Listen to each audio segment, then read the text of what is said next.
Hello students, मैं मनोज शर्मा जनक सिंह चौहान के साथ एमजे क्लासेस में आज मिशन 100 जो सीरीज चल रही है हमारी, उसका 4th पार्ट हम शुरू कर रहे हैं। तो इसके अंदर an elementary school classroom in a slum नामक जो पोएम है उसके मल्टीपल चॉइसेस क्वेश्चन देखते हैं।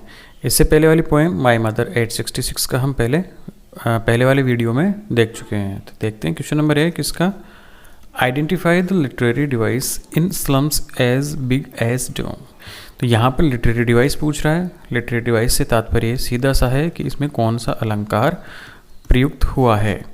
तो यहाँ पर जो प्रयुक्त हुआ है, तो जहाँ पर भी एज या फिर लाइक अगर ये दो शब्द मिले हमें और पूछा जाए कि इसमें कौन सा अलंकार है, तो एज और लाइक ये दोनों ही उपमा अलंकार को प्रदर्शित करते हैं और उपमा को अंग्रेजी में कहते हैं सिमिली। तो यानी कि इसमें सिमिली नाम का अलंकार प्रयोग में लिया गया है। तो हमारा आंसर होगा A. Second, Shakespeare is wigged because he the children. अब शेक्सपियर का जो वहाँ चित्र लगा हुआ है क्लासरूम में, वो बहुत ही ज़्यादा पतित है, बेकार है। क्योंकि ये जो चित्र है वो क्या करता है, बच्चों को ललचाता था चोरी करने के लिए, या इन पर लालच बढ़ाता था। इसलिए हमारा होगा यहाँ पर टेम्प्ट्स, यानी कि बी हमारा उत्तर सही होगा। What does the map represent, कि वहाँ पर जो नक्शा लगा हुआ है वो किस चीज़ को शो करता है, क्या दिखाता है। तो हमारा आंसर होगा world of the rich and powerful, कि यहाँ पर जो संसार में ऐसा संसार दिखाता है वो नक्शा जो बहुत ही अमीर और शक्तिशाली है, जबकि बच्चों की कंडीशन क्या है कि बहुत पुअर और निशक्त हैं। तो हमारा आंसर होगा ए। नेक्स्ट क्वेश्चन है, what is the stunted boy reciting, कि जो बीमारी से ग्रसित बच्चा है, स्टंटेड है, जिसकी हड्डियाँ मुड़ी हुई है, वो क्या कर रहा है, रिसाइटिंग वो क्या दोहरा रहा है। तो हमारा आंसर होगा कि वो हमारा जो उसका पाठ है, लेसन है, उसको अपनी डेस्क पर खड़े होकर या बैठकर दोहरा रहा है। नेक्स्ट क्वेश्चन देखते हैं, on sour cream walls donations suggest, कि रंग उड़ चुका जिनका ऐसी दीवारें, जो उनका कलर था वो बिल्कुल अब फेड हो चुका है, उड़ चुका है। डोनेशंस और वहाँ पर दान में दी हुई वस्तुएं, सजेस्ट वो हमें किस ओर इशारा करती है, यानी कि ये लाइन जो है उसका क्या तात्पर्य है। तो हमारा उत्तर होगा C, schools have a poor and ill equipped environment, कि स्कूल के अंदर बहुत ही बेकार इक्विप्ड यानी कि संसाधन है, बहुत ही ज़्यादा गरीबी है और उसका जो वातावरण है वो गरीबी से भरा हुआ है, इस ओर इशारा करती है। Question number 6, who sits at the back of the class, class के पीछे ही पीछे कौन बैठता है। तो हमारा आंसर होगा A, a sweet and young people, एक बहुत ही प्यारा और छोटा सा नन्हा सा एक शिष्य वहाँ के पीछे पीछे बैठा हुआ है। The colour of sour cream is, कि वो जो खट्टी क्रीम का रंग है वो कौन सा है, white, yellow, pale, off white, कि सफ़ेद है, पीला है, या मुरझाया हुआ बेकार सा है, या ऑफ वाइट या फिर सफ़ेदी का उड़ा हुआ रंग है। तो हमारा आंसर होगा कि रंग तो सफ़ेद था लेकिन अब वो फीका पड़ चुका है, फेड हो चुका है, गंदा हो चुका है, तो वो रंग है ऑफ वाइट। आंसर होगा सी। क्वेश्चन नंबर 8 है, the paper seeming boy with reds eyes means the boy is. Paper seeming यानी बिल्कुल कागज़ के समान दिखने वाला बच्चा, यानी बहुत ही पतला दुबला, और जिसकी आंखें कौन सी है, रेड साइज, और जिसकी आंखें चूहे की हैं, यानी इतनी छोटी आंखें हैं कि जैसे चूहे की आंखें हों, मीन्स। और इसका मतलब क्या है कि बच्चा क्या है, तो बच्चा क्या है, बहुत ज़्यादा पेपर सीमिंग आ रहा है तो पतला है, और हंगरी भूखा है, इसकी वजह से उसकी आंखें बाहर आई हुई है। तो हमारा आंसर होगा C. Identify the literacy device the fathers Gerald disease.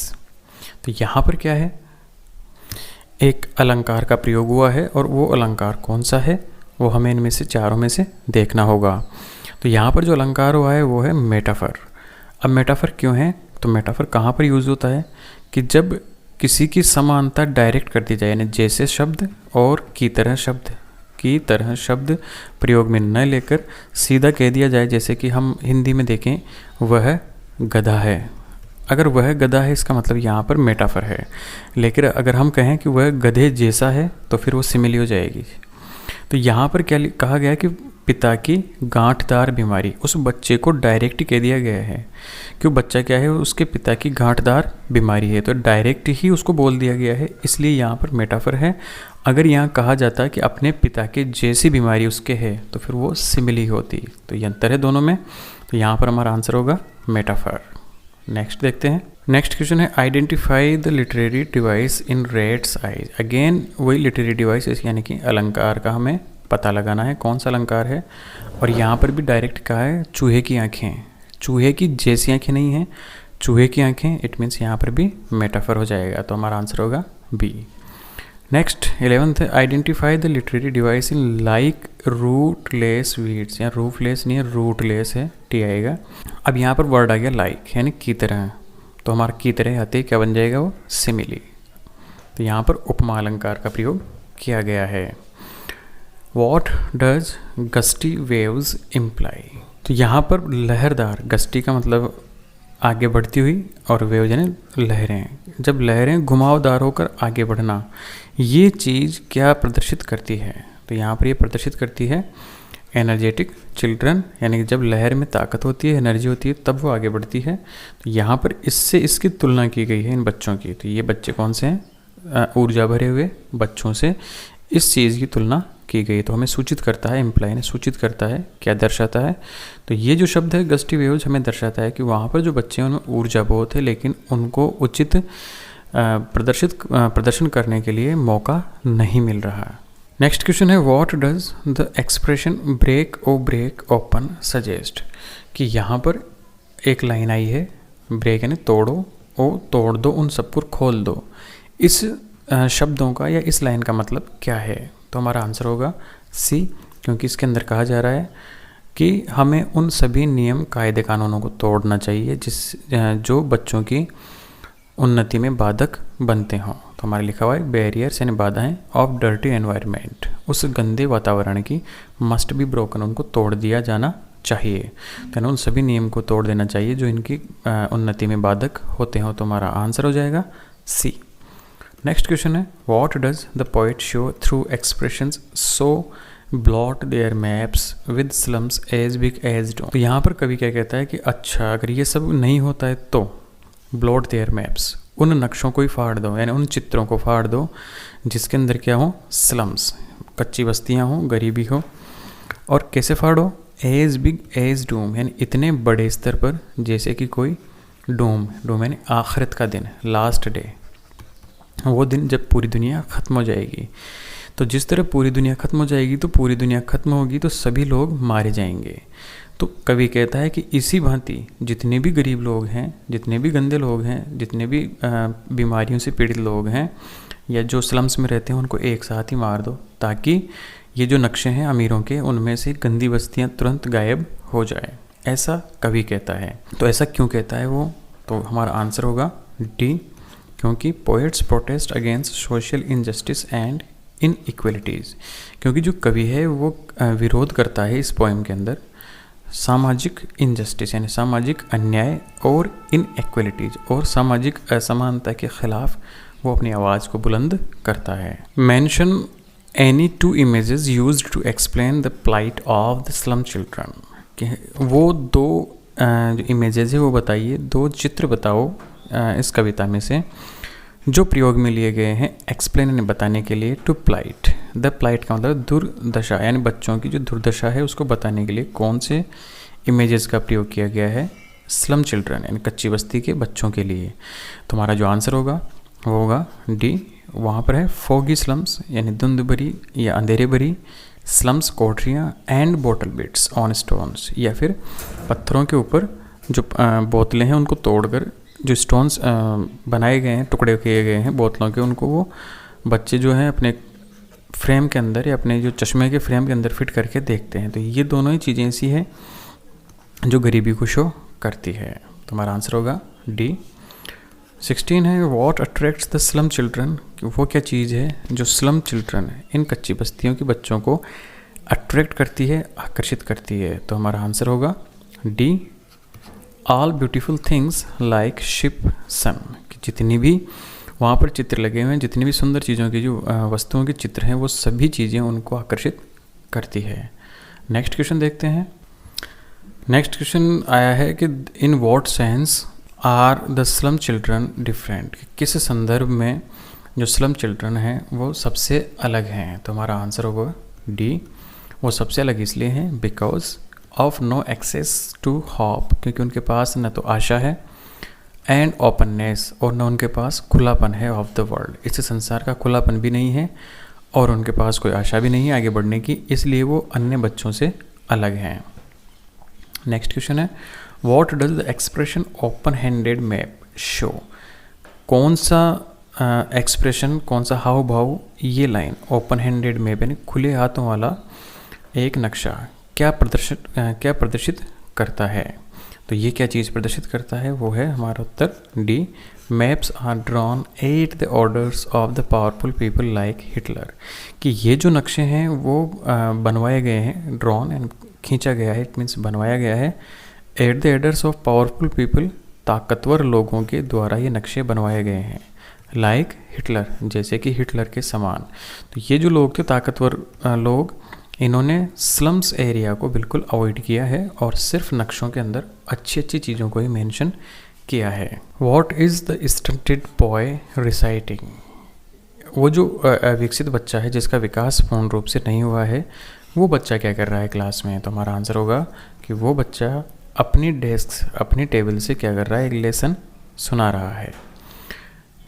Question number 20 है who was sitting at the back of the dim class, उस अंधेरे युक्त जो कक्षा है उसके सबसे पीछे पीछे कौन बैठा हुआ है। तो हमारा आंसर होगा D, an unnoticed young boy, एक ऐसा बच्चा जिसके ऊपर किसी का भी ध्यान नहीं गया है, तो वो बच्चा वहाँ पर बैठा हुआ है। नेक्स्ट क्वेश्चन देखते हैं हम। What kind of look the faces and hair of the children give, कि बच्चों के जो चेहरे हैं और उनके जो बाल हैं वो किस तरह के दिखाई देते हैं। तो वो हमारा आंसर होगा डी, उनके चेहरे बिल्कुल मुरझाए हुए हैं और उनके बाल स्केटर्ड एंड बिखरे हुए, एंड अनडन हेयर, अनडन यानी बिना बनाए बाल, यानी कि उनके बाल फैले हुए हैं, चितराए हुए हैं और उनके चेहरे पीले पड़े हुए हैं। तो ये चीज़ हमें इस पोएम के अंदर दिखती है, तो हमारा आंसर होगा डी। नेक्स्ट क्वेश्चन है why is the head of the tall girl weighed down, कि क्लास के अंदर एक लंबी लड़की है और उसका जो सिर है वो वीड का ना बोझ से झुका हुआ है। तो ये बोझ कौन सा है। तो हमारा आंसर होगा सी, कि जो वो बच्ची है वो बर्डन किसका है, वो वर्ल्ड, इस सांसारिक असमानता का बोझ उसके सिर पर लदा हुआ है, इसलिए उसका सिर झुका हुआ है। हम ये भी लिख सकते थे काम का बोझ या स्टडी का बोझ, लेकिन इस कविता के अंदर इन दोनों ही चीज़ों की कोई व्याख्या नहीं की गई है, इनके बारे में कोई बातचीत नहीं हुई है। पूरी कविता के अंदर सांसारिक असमानता, गरीबी और इनके बारे में ही बात हुई है, इसलिए हमारा उत्तर होगा सी, कि वो सांसारिक असमानता के बोझ की वजह से उसका सिर झुका हुआ है। नेक्स्ट क्वेश्चन देखते हैं अब। नेक्स्ट क्वेश्चन है what does the poet wish for the children of the slums, यानी स्लम के अंदर रहने वाले जो बच्चे हैं उनके लिए कवि क्या इच्छा रखता है, उसकी क्या इच्छा है उन बच्चों के लिए। तो हमारा आंसर होगा A, he wish them to be happy and healthy, कि वो इच्छा रखता है कि वो बच्चे बहुत बढ़िया हेल्दी रहें और खुश रहें। बिल्कुल सही है, ऐसा वो सोचता है। He wishes a good change for them, उसकी इच्छा ये भी है कि उनके जीवन के अंदर बहुत बड़ा अंतर आए, बिल्कुल ये भी है। He wants them to lead a healthy and happy life, वो ये चाहता है कि वो एक सुखपूर्वक और अच्छे स्वास्थ्य वाला जीवन जिएं, बिल्कुल ये भी वो चाहता है।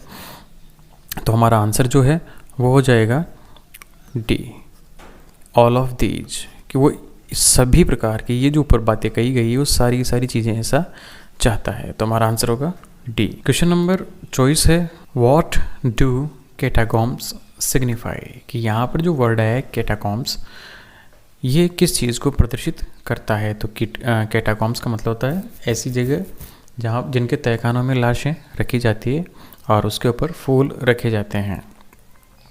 तो यहाँ पर हमारा आंसर होगा ए, अंडरग्राउंड सीमेट्री, तहखाना किसका, कब्रिस्तान का, शोइंग इररिलेवेंस ऑफ द मैप, जो क्या करता है कि जो तहखाना होता है किसी भी कब्रगाह का, तो कब्र के ऊपर तो फूल रखे जाते हैं, इट मीन्स अच्छी चीज़ें रखी जाती है, लेकिन उनकी तहखाने में मरे हुए व्यक्ति यानी लाशें रखी जाती है। तो ये दोनों ही एक दूसरे के विरोधाभास हैं कि ऊपर से तो फूल दिखेंगे लेकिन अंदर उसकी लाशें, इट मीन दुख हैं। ऊपर से सुखी दिखाई देंगे लेकिन सच्चाई कुछ और होती है।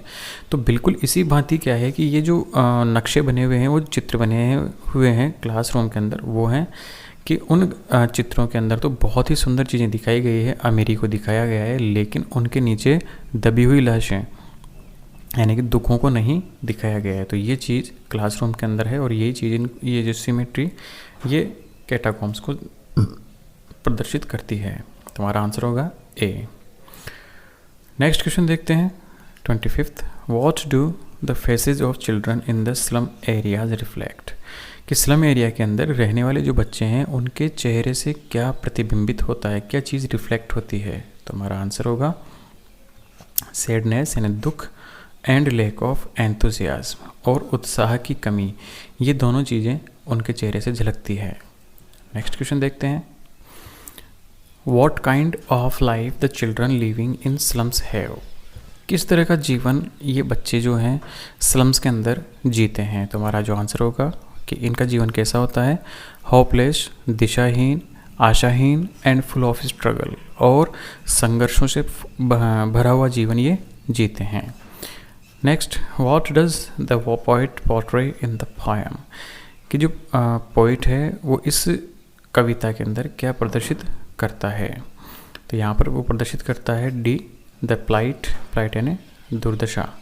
तो दुर्दशा बयान करता है of young children in the slums, उन कच्ची बस्तियों के बच्चों की दुर्दशा का वर्णन इस कविता के अंदर किया गया है। Who has written elementary school classroom in a slum, यानी कच्ची बस्ती के अंदर एक कक्षा। इस पोएम को किसने लिखा है, इसका पोइट कौन है? तो हमारा आंसर होगा स्टीफन स्पेंडर। आंसर होगा D. 29, what does the poet want? कवि इस कविता में क्या चाहता है? तो हमारा आंसर होगा A, to send the children out of the slums, कि उन बच्चों को उन कच्ची बस्तियों से बाहर निकाला जाए और उन्हें उड़ने के लिए एक स्थान उपलब्ध करवाया जाए, अर्थात उन्हें पढ़ने दिया जाए, उनको अच्छे स्थानों पर जाने दिया जाए। बस कवि यही इस कविता में चाहता है। What other freedom the poet wants the slum children to enjoy? कवि जो है वो कौन सी स्वतंत्रता चाहता है स्लम बॉयज़ के लिए आनंद लेने के लिए, यानी कि वो कौन कौन सी सुविधाएं चाहता है? तो हमारा आंसर होगा फ्रीडम ऑफ नॉलेज, यानी ज्ञान लेने की स्वतंत्रता, विजडम एंड एक्सप्रेशन, और बुद्धिमत्ता चाहता है, और एक्सप्रेशन कि उनके जो मनोभाव हैं उनको प्रदर्शन करने की स्वतंत्रता कवि चाहता है। नेक्स्ट क्वेश्चन है कि the children of elementary school were far from, कि उस प्राथमिक स्कूल के जो बच्चे हैं वो बहुत बहुत बहुत दूर हैं। किस चीज़ से दूर है? Gusty waves. अब यहाँ पर गस्टी वेव्स का मतलब है कि लहरदार लहरें, ये जो ऊर्जावान लहरें हैं उन लहरों से बहुत दूर हैं, कि उनके अंदर एनर्जी तो है लेकिन उस एनर्जी को बाहर नहीं आने दिया जा रहा है, तो इस चीज़ से वो बहुत दूर हैं। तो हमारा आंसर होगा बी। क्वेश्चन है the girl head was bent because of, कि एक छोटी बच्ची है लंबी, उसका जो सिर है वो झुका हुआ है। अब उसके झुके होने का कारण क्या है? तो हमारा आंसर होगा डिप्रेशन। उसके क्या है? बहुत ज़्यादा तनाव है, इसलिए उसका सिर झुका हुआ है। तो आंसर होगा सी। क्वेश्चन नंबर 33 है the little boy was enjoying the game of in the tree room. जो ट्री रूम है उसके अंदर किस खेल का आनंद बच्चा ले रहा है? तो पोएम के अनुसार जो बच्चा है वो ले रहा है आनंद स्क्विरल, यानी उस गिलहरी के खेल का आनंद ले रहा है। नेक्स्ट क्वेश्चन देखते हैं। What do children inherit in the poem an elementary school classroom in a slum? कि ये जो पोएम है इसके अंदर पैतृक रूप से इनहेरिट यानी एक अपने माता पिता से उन बच्चों को क्या मिलता है? तो उनको मिलता है एक तो ट्विस्टेड बोन्स यानी मुड़ी हुई हड्डियों वाली बीमारी, और डिसीजेज और अन्य बीमारियां भी उनको मिलती है। तो हमारा जो आंसर होगा वो होगा सी, यानी बोथ, यानी दोनों ही, इट मीन्स ये भी मिलती है और ये भी मिलती है। तो आंसर होगा हमारा सी। नेक्स्ट क्वेश्चन देखते हैं। The future of the boys of slums school is, कि बच्चों का जो भविष्य है इन स्लम की स्कूल्स में वो क्या है? तो हमारा होगा अनसर्टेन, कि उनका कोई भविष्य नहीं है, अंधकार में है, बिल्कुल बेकार है। तो आंसर हो जाएगा A. Question number 36, the works of are useless for the children, कि जो कार्य होते हैं वो बिल्कुल बेकार हैं, यूजलेस हैं इन बच्चों के लिए। अब कौन से कार्य या कौन सी बातें उनके लिए बिल्कुल बेकार हैं? तो पोएम के अंदर शेक्सपियर का सिर, यानी शेक्सपियर की जो फ़ोटो लगी हुई है वो इन बच्चों के लिए बिल्कुल बेकार है, यूजलेस है। Question number 37, the children were drawing the pictures of, कि जो बच्चे हैं वो किस चीज़ की ड्राइंग्स बनाते हैं? तो वो ड्राइंग बना रहे थे फिश हुक्स, यानी मछली पकड़ने के कांटों की। क्योंकि स्लम्स के अंदर रहने वाले बच्चे अगर समुद्र तटीय इलाकों के पास रहते हैं तो उनका मछली पकड़ना ही एक मुख्य पेशा होता है। तो जो चीज़ें वो रोज़ाना देखेंगे, चित्र भी लगभग उन्हीं के बनाए जाते हैं। तो ये बच्चे जो है फिश हुक्स का चित्र बना रहे थे। The children are compared to, बच्चों को किस चीज़ से तशबीह दी गई है, किस चीज़ से तुलना की गई है? तुम्हारा आंसर होगा रूटलेस वीड्स, जड़ विहीन खरपतवार से इन बच्चों की तुलना की गई है।